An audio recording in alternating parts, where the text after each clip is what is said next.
Welcome, everybody, to a remote podcast, the Rick Shiels Golf Show podcast, episode 132. Myself, co-host Guy. Yep. Energy is low at the moment, but it's gonna rise back up. The benefit for the listener is, and the viewer, that if we've got low energy, that should mean a bad podcast. But it means we're probably going to go do Lally, and it'll be a good podcast. Let's set the scene. We are in. I say this a lot. In our yours favourite place. I'm actually falling in love more the more times I'm coming back. Yes, I would agree.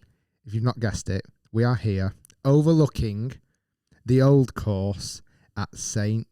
Andrews. Yeah, if you are a podcast listener, I suggest you watch the podcast, the video version, even if it's just for 20 seconds to see the view, because it's phenomenal. We're in the boardroom. This is where we actually filmed the Minwoo Lee podcast before he was a big time player. Yeah. You know, we got him early. No one knew he was then. We filmed that in here. So we're in the Old Course Hotel, beautiful hotel, which runs by the side of the 17th. Why we're a little bit low on energy right now is because we've just got off the golf course. We have. And not just any golf course. The golf course.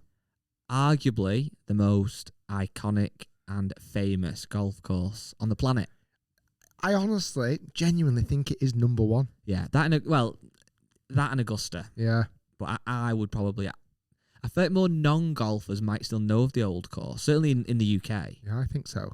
Well, if you said, where's the Masters played to a lot of non-golfers, they might not always connect it to Augusta. So yeah, this is it, Old Course. We actually managed to this morning tee off on the very, very, very opening tee time, 6:40 a.m. It was phenomenal, and we filmed a Break 75 episode 6, which actually, you listen to this, we won't come out for a couple of weeks because we've got episode 5, but actually 2 Break 75s back to back. They're absolute crackers. Yeah, I think the old course is phenomenal. It's outstanding. It's beautiful. It's the home of golf, literally. The old course with grandstands up is just like it's on steroids. It's magic. So yeah, obviously the Open, the 150th Open, is this year. It's what, probably about 8 weeks away. 9 I weeks keep away? saying 6, but I don't know if it's less than that. Let me just check. Oh, that was really cool. What else was with your phone then? Hey Siri, how many weeks till the 8th of July? It's 7 weeks until then. That was really quick. That 7 weeks. I think it's this.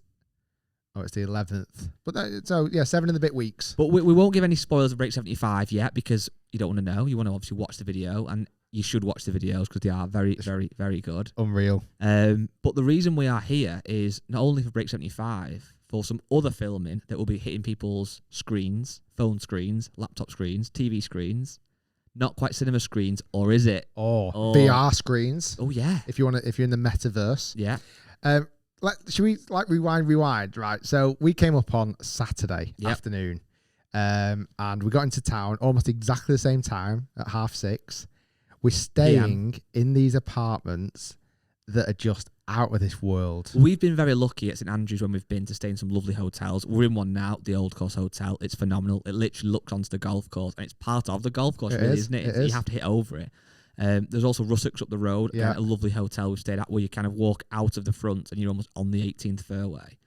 But this time we were in a little apartment which we weren't too sure on because we'd never been there before. It was the best thing since sliced bread. I feel now because we are literally locals. Yeah. Like we're walking down the street now. Hi Barry, how you doing? How's the grandchildren? Yeah. Mate, my name's Phil. Who are you? You're not. Maureen, how are those plants doing? Hope they're bedded in all right for you. But yeah, we have been very here a lot recently, which is amazing, obviously. But yeah, we're in these apartments on South Street. Yeah. We paid for the apartments, so we're not going to give them a full shout out, but they were absolutely phenomenal. It was a combination of they were really nice, they were fresh. They've only been open I think for 2 weeks, so the decor was class. I was going, I nearly said then. I nearly said the decor was to die for. I don't know why I stopped myself. That would have been a bit weird. The decor was decent, but it was literally 3-4 minute walk from the golf course, Yeah. right in the middle of the town. You've got a Tesco nearby. Yeah. You've got a cool pizza I like place. how you start with Tesco. But I like having a Tesco nearby because you know if you've got your toothpaste, Security. you've got it. Yeah, a bit of security. Well, I forgot my shaving gel. Exactly. And you got some. I did. 'Cause it was so close. And people might think, well, why do you need shaving gel, Rick? I thought that, the underneath bit. Under neck, just in case anybody's wondering. I'll have to get muted. Sorry. How's this going so far? Huh? How's this going so far? You It's happy with the flat. vibe? Not really. It's flat, but that's fine. Flat. We just had a little wobble then. We weren't sure if this was too flat. We would have to delete the podcast. We decided to keep it. So if there's a jump cut there, that's why. we had a board meeting in the boardroom about whether right, we need to bring the energy. Right. So once we got to St Andrews, we checked into our apartment. Really amazing. Like I say, we decided to wander as golfers do around St Andrews with our golf clubs. First thing we did, golf clubs on the back, and we marched along with intent. This is a lot of energy now. I know, yeah, with nice. intent, because we were going to go and do a grind. We were going to go to the driving session. range. We were going to hit balls. I was excited. We got towards the golf course, well, to the driving range, and it was shut, full of like grandstands and all the stuff when they opened here, all the tented villagey stuff. And I think a lot of it's the TV production stuff, isn't it? Hospitality and whatever. The shop is on the driving range. Yeah, so we're a bit gutted about that. So we did chipping. We did. I destroyed you. Which is probably the bit of the game I should be practicing. And you were. And you were good, decent. And I hit I hit the green a few But times. you've got the same problem as me. I'm good as a driver on the driving range and not that good on the golf course, which is frustrating. You're actually quite good at chipping on the chipping green. Yeah. And they don't always take to the golf course. Yeah. So it's hard to like practice it more. You're like, well, I'm practicing it, it's working. Yeah. It's that confidence. So it almost becomes more frustrating. So yeah, we bumped into Iona Stephen, who comes later in the story as well, on the 17th tee. She was teeing off, knocked it over the hotel. Great drive. We spent a bit of time on the chipping green, and then we decided to do something a little bit daft. We decided to earn our tee. Yes. So we went on a 10K run. We did a 10K, which is about 6 miles, around the golf course, around the town, and you were fast. I was quite impressed with your pace because I'd not eaten a lot that day. That was my excuse. So I felt a bit lightheaded and I wasn't going to go for the run. I said, you go, I'll stay in the apartment. I'll have a scroll on my phone. I'll work my thumb. Yeah. But I thought, you know what? I'll feel good if I've gone with you. So we went out and your pace was pretty impressive. All right, good. Yeah, it's good. I felt like I was dying straight away, to be fair. I was hating it. But we did the run. We went down, again, round the golf course, back into town, near this bit of the harbour at the front, this like little pier. It was so good. There was students having kind of like a beach party. They weren't loitering in a bad way, but they were kind of loitering on the beach. Yeah, a couple of cans, in couple of fires. in like a posh St Andrew student type of way. Exactly. Like there was a fire, there was probably a bit of caviar, they were popping champagne. Yes. It's not like drinking Lambrini on the streets like probably you and me did back in the day. Exactly. Like it's high class. Yes. Loitering. Yes. But that was an amazing part of the town. Oh, it was unbelievable, and I kind of annoyed I'd not seen it before. Yeah. But it was great. If you don't know about it, it's kind of behind the cathedral. It's probably the best description. If anybody is coming to St Andrews, it's kind of behind. And we ran back into town. We did our 10K. We beat 50 minutes. We did, which was good. And we burnt off enough calories to go and... Calories? It's been a long couple of days. We burnt off enough calories to go and have a pizza. So we went and got a pizza. We went on a Pro V1. Oh, I'm not sure about this one, but we'll keep going. We went and got pizza, and then we had a bit of an early night because the next day, this was the main event. Yes. And then today is kind of somewhat topped it a little bit. But today was a dessert. Yeah, that's a good way of starting. We had our starter. Our run, our false call to driving range. The main course was a day and quite literally 13 hours of shooting videos in conjunction with the Open. Yes. In conjunction with the One Club, presented by MasterCard. Nice. And how epic are some of these challenges? So you filmed these videos that are mostly going to live on the Open's YouTube channel. So make sure you go and check them out in a couple of weeks when they're live. Rick will point you in the right direction on social media, etc. Yeah, that way. But some of the challenges, there's many times either I've been interviewed, I've been on other podcasts, or even just chat to people if I'm meeting fans in the street, and they'll say like, "What's your highlight? What is like one of the best things you've done?" And it's sometimes hard because you can, I did this and I did that. Honestly, some of the things yesterday, it was almost like 4 or 5 epic once in a lifetime opportunities in one day. Well, you went from playing golf with a 5-time Open champion, Tom Watson, 8-time major winner, and you also hit balls off a roof, which is quite random. So it was a contrast of like crazy things you'll never get to do because it's just you will never get to hit balls off this roof again because you won't ever be allowed. So that was it. We hit golf balls. Me and Iona did a challenge where we're hitting golf balls from the roof of this hotel down to the 17th green. I actually can't believe they got like insurance to do it. I didn't sign any paperwork. You could have hit a person. Oh, with my accuracy. Yeah, you were hitting it left, actually. I hit some good shots. You did it some very good shots. 175, was it? 180 downhill? I can't remember. Well, I was hitting 5 iron. It's 190. Oh, yeah. It was a long, long way. So that was cool. So some videos coming that. And then, like I say, I met up with Tom Watson. Honestly, I kind of wish, when we spoke about it after, I do kind of wish I'd lived in that era a little bit. Watson, Nicholas, Player. Like, I feel like that era would have been pretty special. Well, to win 5 majors is an unbelievable career. Rory's won 4, and he's obviously a bit of a legend in the game, and rightly so. He's not won 5 majors. He's won 8 majors, but he's won 5 Opens. Like, it's mad. It's outrageous. So, again, not to give too much away, we filmed a video where it was me and Tom Watson around the old course, not in a way that you would expect. No, it was unreal to see him play golf. Like, he's obviously 72, I believe, now. He still is an unbelievable golfer. I don't know if you saw this, actually. There was another challenge later on where he was with a junior golfer, and he asked the junior golfer what was his handicap, and I think he said like 8. He's about to Tom, what's yours? And he said, about a scratch, which he probably would be about a scratch now. Yeah. But when you actually watch him hit it, he doesn't hit it miles obviously anymore, but just so straight. And I'd love to see him around the normal golf course. I would. What he would actually do. Imagine him playing the club champs at a normal golf club. I bet he'd wipe the floor with most people still. What I found fascinating as well, we had him for a period of time. Obviously, he's a busy man. And he stepped up on the first tee. And he had a few practice swings. That was it. Yeah. Teed it up with driver and just middled it. And it was going nowhere else apart from where he said it was going to go. And apparently he's up here for a few weeks and he's been playing a lot of golf. You can tell he actually loves his golf. Yeah, he really does. And he was such a nice... You always expect and hope these people to be pleasant, which he was. But sometimes somebody of his caliber who's been there and done it for so long could be a little bit sure of themselves, a bit short, kind of want to just get in and out. That couldn't have been further from the truth. He was so nice and so charming. Even like the stories he was telling, like he was so good with his time. So that video will be coming out soon, and it's absolutely epic. And then we continued to film 3 or 4 more videos, and we ran, like I say, from 5:30 in the morning, and I think the shoot probably ended, was it about 6:30?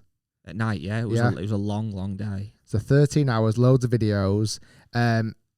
We then had a couple of beers in the Jigger Inn. Yeah, standard. Couple of Guinnesses for me. Yeah, you Guinness in. Onion rings. Yes. Chunky chips. Yes. And then we actually decided to eat teen there. Yeah, we did. We had a lot of food yesterday. I think we deserved it though. Yeah, you did. Burnt a lot of calories.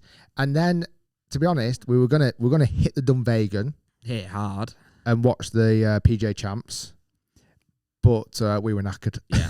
So I apologise right now. I know everybody tunes into this podcast to listen to strokes gains, to listen to which coach is using which method with certain pros. Yeah. What stimp the 13th that was like a purr. The 13th green was rolling at. Yeah. Yeah. I would like you just to have some general knowledge of the tournament. You didn't watch a single shot, did you? I watched it a little bit on Thursday. No, I didn't watch much. Tiny bit on Friday. It was hard because we were here away, and by the time it was coming on at night, we were literally goosed. Yeah. Also, I mean, I'm quite happy Justin Thomas won and like him, and he's a great, great player. We've said it before. For me personally, the PGA ranks bottom of the majors, and I think most people would agree. It's literally, for most people, it's a toss-up between the Masters and the Open, then the US Open, then the PGA. You've done polls before online and seen that. Ironically, just a quick note, I asked Tom Watson what his favourite... this was interesting. I said to Tom Watson, what's your favourite, the Masters or the Open? And naively, only gave him those 2 options, which is a bit silly. He said the US Open, because he's National Open. Obviously, he's an American guy. And when he was a youngster, I think his dad had said to him something along the lines of, if you ever win the US Open, you've kind of made it, because you've beating the best players at the hardest golf courses, which is, to be fair, they are hard golf courses and you're playing against the best players. He's like coming back from overseas and going, Dad, I won the Open. He's like, don't talk to me until you win the US Open. Yeah, exactly. Dad, I've done it again. I've won the Open. Yeah, but if you he won it 5 times. Well, the only one they didn't win, ironically, was the PGA. Yeah. But back onto the PGA, it's for me, the leaderboard was full of, it was, I don't know, I just didn't get excited by it, which I saw other people online saying the same, and it's wrong, because at the end of the day, it's the top level of professional golf. Tiger withdrew. He doesn't look good, does he? It looks like it's hard work for him. It does. There was definitely a glimpse of great golf, but his Saturday round after he'd made the cut was pretty shocking. But it's the walking for me. You see him even walk to the first tee, and he must be, to some degree, fixed. He wouldn't put himself through it, you wouldn't imagine. But it doesn't look comfortable. I'm semi-hoping he's kind of saving himself for this place in July. Well, the good thing here is it's quite a flat, isn't it? Yeah. There is obviously parts of elevation, but it's quite a flat golf course. You can hit irons on some of the holes and just, if it gets hot and baked again, you can just iron it round. You don't have to be super long. No. So he's not as if he's going to give up. Because that was really interesting seeing him play on Thursday. Like how far behind he is of Rory, obviously, but even Spieth. And Spieth isn't known to be one of the longest. And I'm thinking, oh, God, that looks quite hard work for him, really. But yeah, around here, I think the only challenge is when he's walking around, obviously, the old course, is, when you're on the greens and you get those real undulations, and that's going to put a lot of pressure on ankles and other areas of his legs. But yeah, so the PGA was a bit of a funny one. Obviously, Justin Thomas won it in a playoff with Will Zalatoris. Bit of a nightmare for that. Is it Pereira? Pereira on the last hole when he made double to kind of miss out on the playoff. Bit of a nervy swing on the last tee, but yeah, it's a bit of a weird. Yeah, just really hard to get excited about, and I feel like I'm wrong about talking about it because I didn't watch enough of it. Basically, yeah. I think I would have watched more if we were at home, definitely, and I would have watched more if a player that I can root for was doing better. But speaking of somebody messing up towards the end of the round, without giving it away for break 75, and I know people like to bother up my score clearly, but I semi blew it towards the end, and my card doesn't matter what I shoot really. I don't know how professional golfers do it. Like when you've got the lead of a major or even doing well in a major, how do they not just blast it out of bounds? I don't understand how you can hit those golf shots under so much pressure. It's mad. Kind of understand this idea of being like a shot behind, 2 shots behind, because you've got to step up there and you've got to hit it. Where being ahead, it's like so kind of like you just want to steer it, don't you? Like all you want to do is not do anything wrong. Where when you're behind, you have to do things right. Yeah. But yeah, no, you definitely, certainly your front 9, and you went on a real run. Your iron play was phenomenal today, and your putting was really good. Like I say, we don't want to give too much away from the video, but 16 and 17 kind of chewed you up and spat you back out a little bit. That's why I came off the golf course. I don't want to come off the golf course ever in a mood. It's ridiculous when it's not your career, it's not your job, it doesn't matter, does it? But I came off the golf course today in the most, you obviously know this, but in the most bizarre state of mind ever, where part of me was over the moon with how I played. Part of me was disappointed. I didn't know how to feel. I still don't really. Yeah. Because it's a bizarre feeling. Normally, I feel like you either play well or not so well, or kind of okay. But I feel like I had moments of super highs, and then obviously a couple of lows. But overall, I think for me, I've said this before, when you're playing a golf course somewhere like this, or somewhere that's a dream course, or with friends or whatever, the main thing is having fun. Yeah. But you have to play a level of golf often that can help that be fun. If you're losing balls every hole, it's not fun. I don't care how much you try and make it fun. It's just not, is it? Nope. I definitely played well enough today to have fun. Oh, definitely. Again, without giving something magical happened on the last, which outrageous. The most bizarre situation I've ever seen on the golf course. But again, it makes for great YouTube video. Yeah. And I think it's one of those things that we may never know the answer about, but it is what it is. I feel bad in a way talking about this episode and then not giving more away because obviously we don't want to spoil it. So when the episode's gone live, we'll talk about it a bit more in depth. Yeah, definitely. It was an interesting round of golf. So at the moment, the viewers would have seen, what was the last break 75 would have seen? Close House. Which feels like a long time ago now, doesn't it? Quite a lot of, again, I honestly didn't realise I was had so many golf coaches as subscribers. I feel like I've actually got more this time. Yeah. Like since the episode before, which was Delamere, that Close House, almost every comment is giving me coaching advice. You know what I've seen a lot, and I kind of get it, but it's not actually that true. I think a lot of people are saying about how hard you are on yourself, and I actually don't think you are. You do sometimes say, oh, whatever, I get annoyed, but actually I do think you quite quickly let it go. I think where you kind of go wrong, if you like, and I'm not being a golf coach here, is that you do chase the score a lot, which is natural to do, but like it's sometimes you feel like it's 75 or broke. But 77 is not a bad score. Do you get what I mean? Yeah. But when you play a bit more relaxed, good things happen. Correct. I think what address a couple of comments I've definitely seen, or hundreds of them, is that you're always picking out the negatives on a hole. But I think that's more me storytelling. Well, it's telling people what the hole is, isn't it? I think sometimes if you hear me say, oh, there's out of bounds up the right, and that pin's tucked behind, that's not me particularly always thinking that. It's trying to explain to the viewer. That's me just narrating what's in front of me. Yeah. If I'm playing actual golf, that's not how I think. Well, features on a hole are always typically things that are hard, aren't they? You're not going to go, there's a fairway on this hole. Yeah. And then there's a green. And there's a big slope that funnels into the hole. Like, there's always going to be a bunker, trees, whatever it might be, a pond. So they're all quite negative things. But like you said, you're painting the picture. Yeah, it is more. It's like I say, it's more just giving the viewer and also, that kind of storytelling weaving in and out. Like sometimes I'll say, oh, and the last three are really hard holes, and people, why are you saying that? Yeah. But again, it's kind of for the video. It's more for not the dramatic side of it. It's more just to be able to say there's these things coming up. So again, thanks everybody for your unsolicited advice. The next two episodes, it's because they care though, Rick. Is that what it is? I think it is. The next two episodes, you'll definitely see a difference, and he's chuffed. And I think less golf coaches. I think as well though, again, one thing people might not always realise is that when we go to these golf courses, typically, not always, they are hard golf courses, and you play it off like the furthest back tees. So it's not, and often the greenkeepers and the golf courses want the golf course to look great. They might put the pins in slightly tricky places and stuff.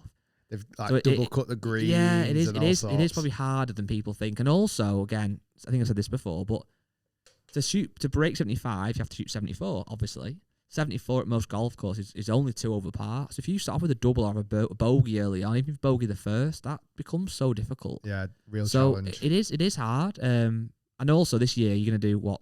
15 episodes, so 6. I don't know. I don't think we've put a number on it yet, but more episodes. You are gonna play some bad rounds of golf. Yeah, you're gonna play some rounds of golf that just kind of fell away from you. You're gonna play some good rounds of golf, which we may have seen. But overall, you're gonna get a mixture of everything out. You can't always play well. Yeah, unfortunately. There's a video coming out this week that everyone's gonna see, where I take on a young golfer. Yes. Who's 16 years old. He's off +7 handicap. What, is he off 7? No. So again, if people, again, viewers, listeners might not know this. So when you got your handicap, what is the maximum handicap now? Is it 54 now? I'm looking around if anyone knows. I think it's 54, but don't quote me on that. So from, let's say, 54, as you get better, as your score improves, most people would see 0 as being that's the best you can get. Yeah. Like that's a scratch handicap. A lot of golfers want to get to 17, which is the average handicap of golfers that play the world.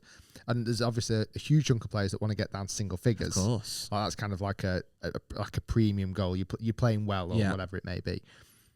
And I'm kind of saying this to explain this to you, but I'm kind of explaining to... If you get good enough as a golfer and you start to break par consistently, you get what's called a plus handicap. So you get a plus in front of your number. So if you let's say average go round in 3 under par, roughly, or you're off +3. Frank Kennedy, who we filmed with this week, who's 16 years of age. When I rewind back to think what I was doing when I was 16, I was going out way too much. Yeah. My fake ID and drinking cider on the streets. Cider, Sambuca, probably fighting. Not doing what Frank Kennedy's doing. No. He's off +7 handicap. Well, the simple way, I know people know this by now, whatever you shoot normally, you then take your handicap off. He has to add 7 shots on. Like, so he shoots a 70 gross. Oh, bad day to have had a 77.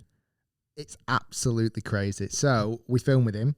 we were umming and ahhing about what to do because obviously he's a lot better than I am. Yeah. But he's 16. So we actually decided to go with him giving me a 10-shot head start. So you started 10 under par. Which is what I've done with Tommy Fleetwood, which is what I've done with Lee Westwood, and what I've now done with Frank Kennedy.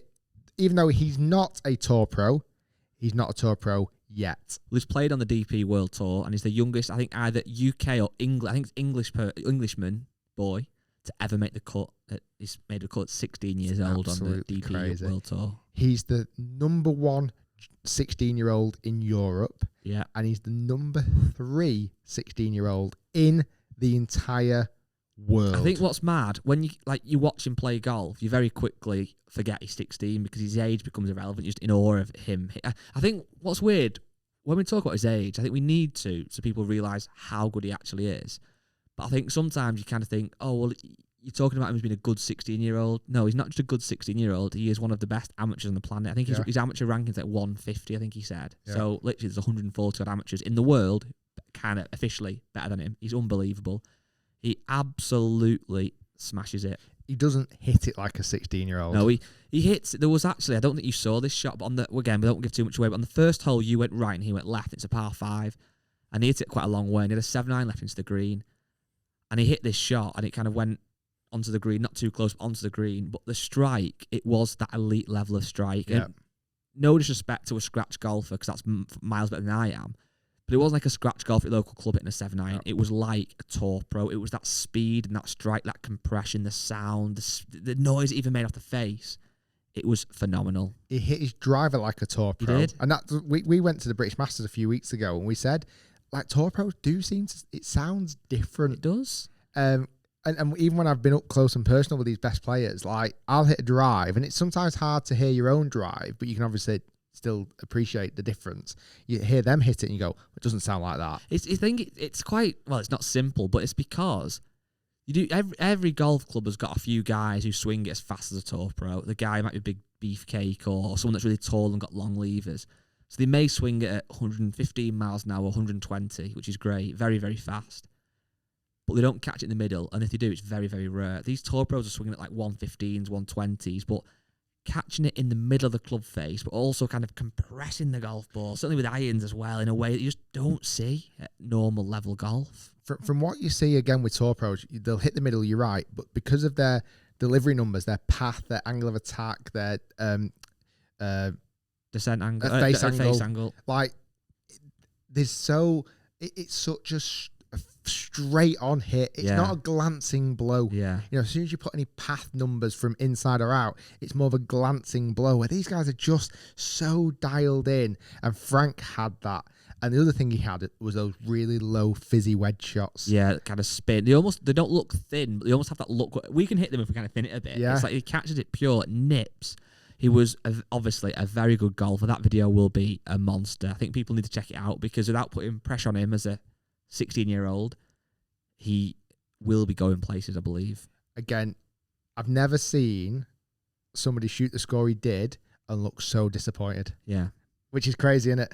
Well, yes, it was. There were some holes where he might make a par, which anyone listening can make a par, but he'd make a par by bombing a drive a mile, hitting a class wedge to like 8 foot, and then just lipping out. Yeah. So it was a par, but it was like, well, you've hit 2 fantastic shots there and a putt that was decent, and you've only got a par. Yeah. On another day, those putts would be dropping, and he'd be shooting flipping 59, something stupid.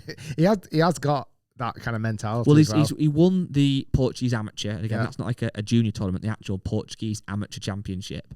And I think he had a course record of 8 under par, obviously, in a venue that's set up for a massive tournament, so he can go deep. As much as we didn't get him on the podcast this time, we actually did ask him a lot of questions out on the golf course as well. So it's kind of it's got a bit of a podcast kind of flavour to it a little bit because he answered in quite, well spoken, eloquent, kind of grown up talk. It was good. Speaking of podcast flavour, how's this going for you so far? It feels strange. Yeah. For what reason? Still feel like it's flat, or? I think it's just because it's different location. Yeah. I feel chill. Yeah. I don't know if I'm almost borderline too chill. It's the kind of one where people will love it or loathe it. Well, how do you three think it's going? Ed's yawning as we speak, giving a really half-hearted thumbs up. Matt, 2 thumbs up. Everyone looks absolutely They knackered. do look really tired and quite bored, and they're on the phone, so it's not a good start. I can't even speak. Sign. No, I think normally when we're in the studio and it's early in the morning, normally Monday morning, we've not seen each other. We've spent too much time together. I think that's what it is. Like, we've not seen each other. What have you been up to? What have you been doing? And genuinely, I'll seem interested.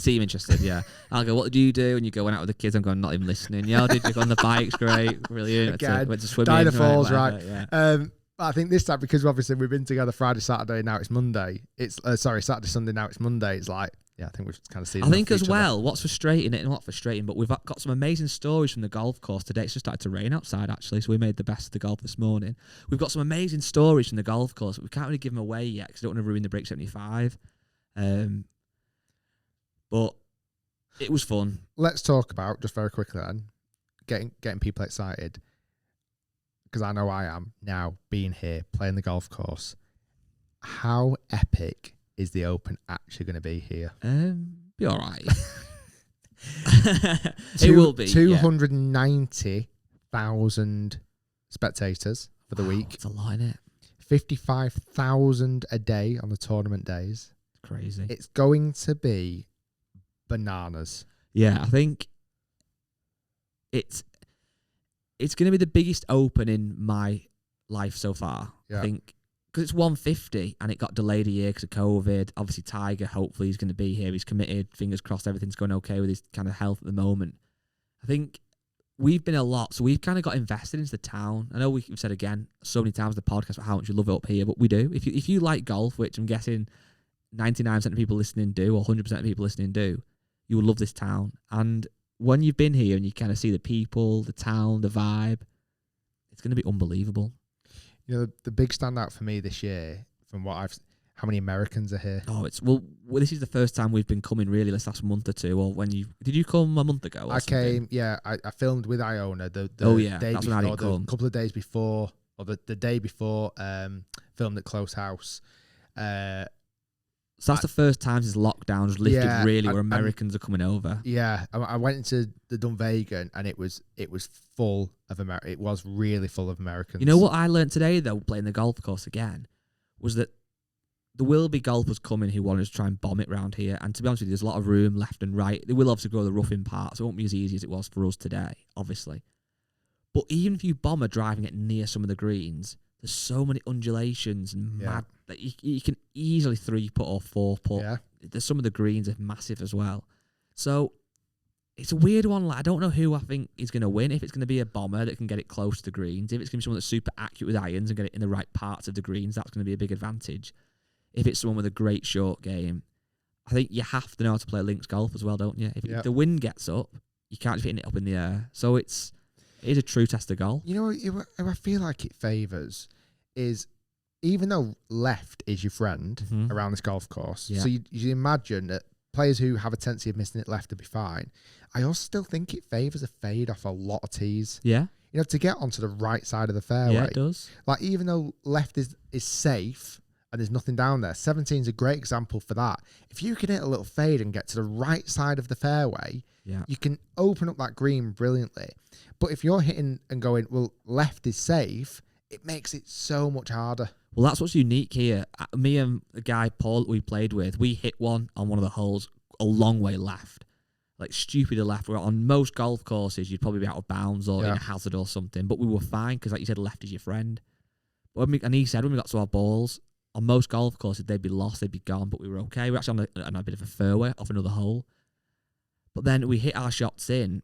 We actually hit quite good shots, but they were quite blind. You were on the other side of the hole, and you were at position A. So what's weird is you can go round here, and if you play okay, if you play badly, you could actually not lose a ball. Yeah. But the downside is if you do miss the right sides, you're going to have much harder approach shots in. So it's exciting. It's going to be a very good one. Because also they can really trick the pins up. Oh, yeah. And I don't mean like silly ones, but just ones that are really hard to get close to. You know, like almost like on top of mounds. So a lot of false fronts as well. Kind of behind. Yeah, you've got those run-ups. But you could put a pin just in front of those run-ups.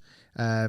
You know, I just think it's got so many elements. And as much as it's not the longest golf course, they've lengthened it quite a bit over the years. Is it 7,200 yards now? I think it is off the very backs.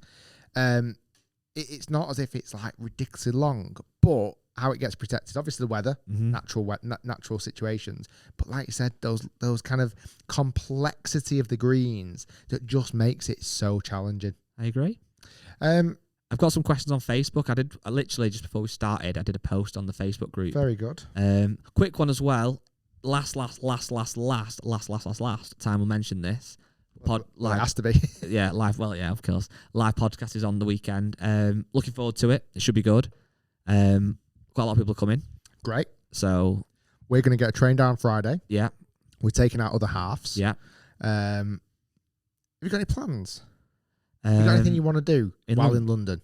Watch Champions League final. Okay. Well, you're doing a live podcast. So that's really hard. No. What do I do in London? That's a good question. Nothing really planned. What do you want to do? I want to take Claire out for a lovely meal. Nice. I'm getting my hair cut. That's very random. By a barber I found on TikTok. Yeah, it's really weird. Got 8 million followers, so I'm going to get some a free haircut. I'm going to get some clout chasing. Yeah. He's already offered me for free. So that's why, isn't it? We're staying in a lovely hotel. Yeah, that's true. Taking your swimming shorts. Oh, I do, yeah. Yeah. Swimming the Thames. Swimming the Thames. Are we going to do a 10k round London? Yeah, maybe a slower pace though this time. How are you getting on with your number? You're smashing it. So yeah, we had the 100k challenge, or 50 or 75, and you can walk it. I'm on 110, I think. So you've done it? I've done it, yeah. Fantastic. Yeah, it's good. I'm up to 70 kilometres so far. That's good. I've got 30 more to go. I'm tempted to do on Saturday. Oh, wowzers. Round St Andrews again. That is brave. In the rain, it'd be quite nice in the rain though, Yeah, actually. So yeah, that's coming up. It's going to be good. We may do more live in the future. We may not. We're not sure. A lot of people say, "Oh, come up to X location, do on there." We may. We may. Why not? I think we have mentioned as well, just a quick one on this live podcast. We're not recording it, so unfortunately, people listening or watching, you won't actually see it. But we'll be back next week with a new episode. And we'll tell you what happened. Yeah, we'll make just say whether it was good or bad. Yeah, we'll rate our own live podcast. Well, the thing is, we've not planned anything for it yet, and we didn't plan anything for this one either. And this one doesn't feel like it's going great, so let's wing it. We can, yeah. Imagine if now we had a few hundred people in front of us. Yeah, I'd be flapping. You're the definition of a winger, aren't you, really? You do wing things last minute. I prefer to wing. Yeah. And what's frustrating is when you wing it often works out better than if you hadn't wung it. Yeah. Wung it? Yeah, that's good. Yeah. I like that. Yeah, wing it and wung it. This is the part now I look at questions and I feel like I can't see anybody. Someone said, when are we going to see Rick versus Guy? Probably not, because I would play really well all the way around and then mess up at the very end, and then you would win, and it wouldn't be a true reflection of the game. Let's just include this game at St Andrews as that. Okay, that's fine. The first 15 holes. Had you on toast, my friend. How much better do you reckon you are than me? Hand on heart now. I don't know. Probably not loads. I still think if we had 10 rounds of golf, like probably off camera and stuff, yeah, I think I could still do you 7 out of 10. But I think they'll always be fairly close. I feel like they'd be like 2 and 1 quite a lot of the time. Yeah, big time. Yeah. I felt like though the gap was bigger in the past. I feel like, yeah. If you play well, you've managed the way you get a golf ball around a course now. Even though it's not always pretty, yeah, you can do it.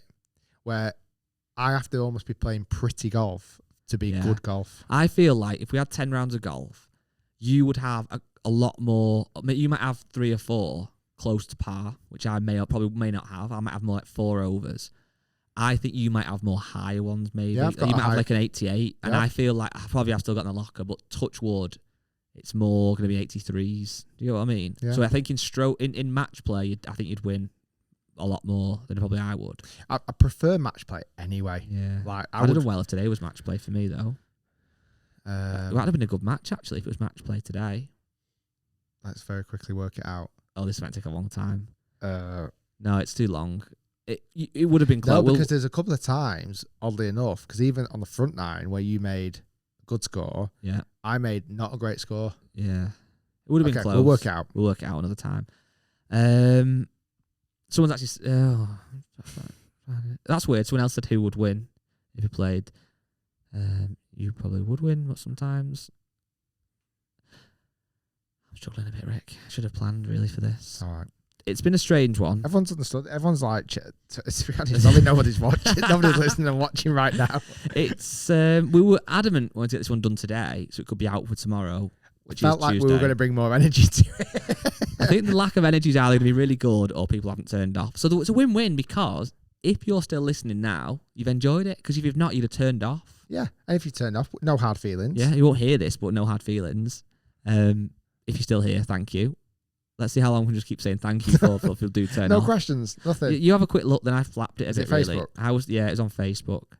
Let me have a look. I've got this. Come on, we can pick some quick fire questions. You'll find a really good one now. And then I can't find the post. A lot of people screenshotted that meme of me pulling a weird face when you missed that putt.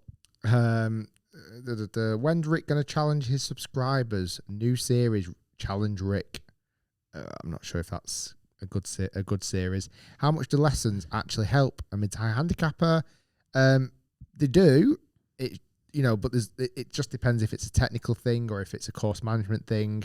But I'm a big advocate of lessons. What's the best excuse to a boss at work for getting the afternoon free for golf?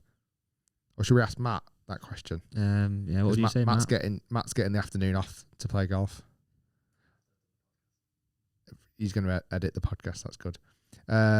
What's your thoughts on golf club membership? Do you think they could be more flexible to allow people who can't afford membership? There are some flexible ones. Yeah. There's one where you can get a point system, isn't there? I don't know what you're talking about. Oh, we're not talking about that company No, anymore. because I give them a massive shout out and they said they were going to give me some free points. They didn't do so. Oh yeah. Yeah. Yeah. Don't use that one. Join a club properly because points ones aren't worth it. I'm joking. They're all right. After Lee Westwood said Rick should have a pre-shot routine, has Rick taken this on board and tried to develop one, or do you have one but you didn't use it? You know what? Have you got an answer to that or not? God, you give your I was going to say, you know what I feel like a lot of golfers do, and I see it in the comments from your videos. We overthink things too much. Like, you've had a few bad rounds of golf, which people have watched, and they want to give their opinion on, which is great. They want to engage.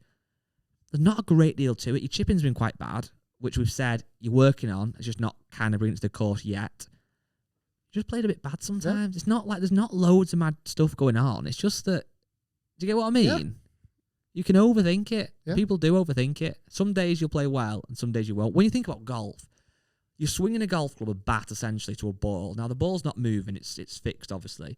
But you're swinging a club above your head and then back down. You've got so little margin for error. At speed, you've got wind, you've got bounces, you've got the turf interaction, how the turf reacts. So much can go wrong. You've got the fact 500,000 people will probably watch each video. Yeah. The fact you're playing with Lee Westwood. Yeah. He's quite an intimidating character. So there's quite a few factors. There is. Question for Guy. Oh, okay. Before working with Rick, did you ever watch his videos? And have you ever taken lessons from Rick? Or does Rick ever give you pointers out on the golf course? So I was more of a Peter Finch fan. Understandable. I wouldn't have a lesson off you because you talk crap. And no, I'm joking. I watched your videos. I always watch your videos. I actually remember, I've told you the story before, off pod. I'll say on pod. When I worked at Nike, my old job, which I talk about a lot, I know, me and my colleague used to work away a lot. We had to share rooms quite a bit, which was frustrating, but it was fine. And I used to always be watching your videos to see what you were saying about other clubs, because obviously I worked for Nike and knew all about the Nike clubs, but I wanted to hear your opinion on Callaway and Ping, whatever. So I'd watch them all. And then when I actually go back on the channel now and look at the oldest videos, I was a viewer. One of the ones I always remember for some reason that's ancient. Do you remember when you got those, was it score wedges? Yeah. They're all that mad loft. Yeah, Did you even get one in start 9 or something or whatever? They would really... 42 degrees of loft. Yeah, and I remember watching that one, and you look at that, have a quick look now when that was from. That'd have been 8-9 years ago. Yeah, I remember watching it then, but I knew you anyway, didn't I? So I used to film you film all at Trafford where I was in and out and sometimes seeing your film, so I did. Had a lesson off you. I did. Yeah. Do you remember when I came and you worked on my grip? And I was Matt Fryer was there, I think, weirdly. Oh, no, it wasn't. That was another time. Yeah, it was in your bay. Definitely gave you a lesson. And I remember I was hitting it to the right and you made my grip a bit stronger. Yeah. I was killing it. Yeah. But I think for me, I know what swing faults I've got. And I also have lessons off my friend Barry Taylor sometimes and you give me tips. And you've both said the same thing, really. I know what I'm doing wrong, but also it's like I'm not that fussed about having lessons because I don't really want to put the grind in. Yeah, exactly. And I don't really ever give you any pointers out on the golf course, but I don't anybody. No. You know, I charge big money for that. Yeah. So I don't want to, you know, don't just dish them out for free. No, exactly. But I think again, pointers.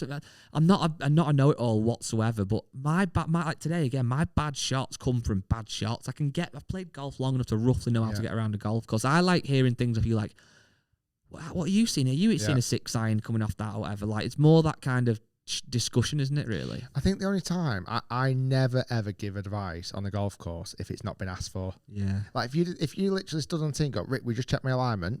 Not a problem. And I'll do that to you. We just check my alignment. Or Rick, we just take a video of my swing and let me know what you think.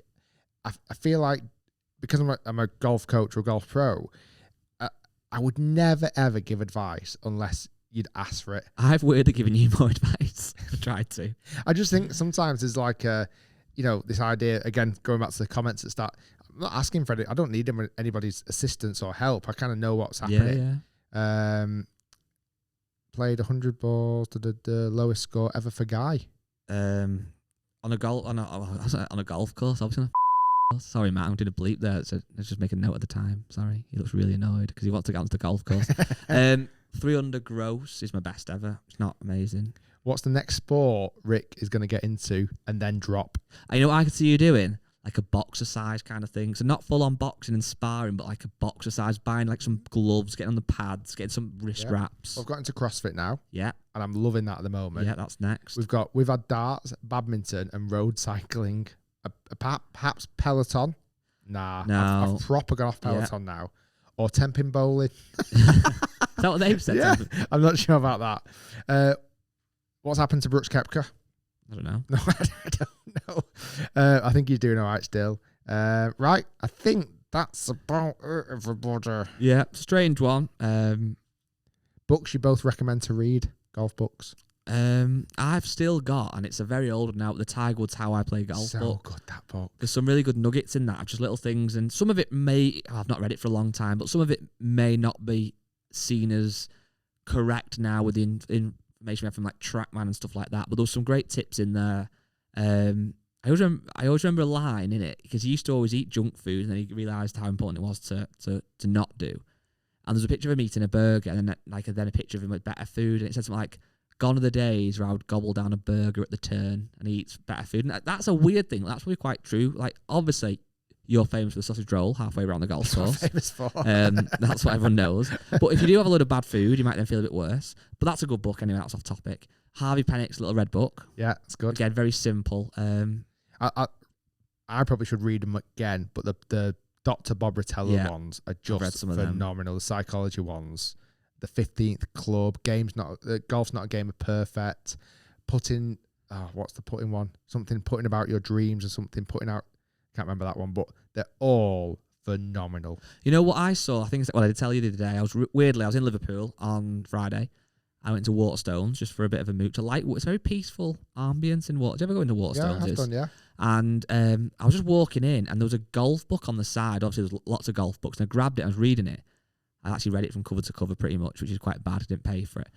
But it was something along the lines of 100 like fascinating golf courses, something like that.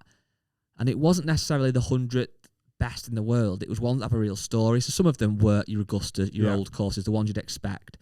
But there's like a lot of other ones that are like random little golf courses, like in Scotland, that have like electrical wire on the greens. So the sheep eat the green, and it's mad. Random ones in China and stuff like that. And that could be a good book, because it's not only is it interesting, but it kind of inspires you to play more golf. And I think that's the thing. We're so obsessive with getting better and think it has to be technical, but it doesn't always matter. Just feel inspired to play more golf. And again, where we are now, it's probably nowhere in the world where you would feel more inspired to get the golf clubs out and just go and play golf. 100%. I think I feel like I want to read a few more autobiographies of golfers. Yeah, I've had a couple of the Tiger biographies, and I've kind of read half of them, and then for whatever reason stopped doing. Yeah. Nick Fowler's obviously got one. Yeah, which I think I've read a bit of. I feel like I need to read a few of these, because I feel like my golf history, I've got knowledge, but not really in depth. I feel like whether it's spending time here, I just feel like I want to know more about the history of what happened in golf over the years. That's again the beauty of golf, that you've kind of, everyone's got a level of interest, haven't they? Like some people know everything about old Tom Morris and, you know, who won the Open in 1971 and whatever it might be. Other people just play golf and aren't students of the game. I feel like, again, being here, you do get into that world of realising how long it's been played for and the equipment, and it does make you want to learn. Yeah, it does. It kind of like, I'd love, I mean, I'm not super into kind of like architects as such, course designers, but obviously we spoke about that secret golf course that Alison Mackenzie did in Wales, that Ryder. But golf course architecture does fascinate me to a degree, like where they've put bunkers and certainly old courses. I'm thinking, how was this built? How was it all put together? It's just amazing. Well, I was looking yesterday at the winning scores of like the Open, like the first years it was ever around, and it used to be 2 rounds. And it was like 90 and 88 would win. Wow. And you think it was like where we've got to today, and then how the golf course here was 22 holes and it got made to 18, and then that's why everywhere then became 18 holes. It's like there's loads of mad little stuff like that, but there's a reason behind everything. Like the holes are certain size because it's been, you know what I mean? There's so much different stuff that you don't think of that all had to be invented. Yeah, at some point. And I think the more you like go down that rabbit hole of reading about it, it is interesting. And then there was that film I watched, The Phantom of the Open, which I talked about with Maurice Flitwick, who was the guy that kind of got into Open qualifying dubiously. He wasn't a pro, he didn't have a scratch handicap, and he kind of said he was a pro, and he shot 120 something or whatever, the worst ever score in Open qualifying. That was interesting. That's a good film. Bit of a comedy, light-hearted. Maybe we could try and beat that record this year. I think I could give that a really good go. Maybe if I beat Open qualifying and shoot 128. Yeah. Just to not out of the realms of possibility. Hit your drive really well, have little chips into green, just keep fatting it. Oi. Ouch. Just annoyed that you beat me today. Or maybe you didn't beat me today. Who knows? Guys, thanks for listening. Strange one, but hopefully you enjoyed. Here at the Old Course, overlooking the most iconic venues in the whole of the world, here in St Andrews. Rate today's out of 5 stars. The podcast. Yeah, rate it out of 5 stars. 4.8. Really? Go that high from today? What we've just done? Yeah. Oh, wow. Okay. Fair play. I think if we tell them that's what they should think. Oh, okay. If we say it's 4.8, they might think, oh yeah, no, it was that good. What if people rebel though? They don't want to hit it. We go, oh, it was a 1 star today. And they go, no, it wasn't. It was quite good actually. Okay, you go that way. I'll do. I'm thinking it's really high, 4.8. Okay, I think it was quite poor today. It was only a 1 star. Okay. Anywhere in between that is happy with us. Between 3 and 5. Guys, thanks for listening. Hopefully you enjoyed it. We'll see you next week. We'll come back refreshed, ready to go after our mega trip to London. We'll tell you all about it. Sorry. Bye.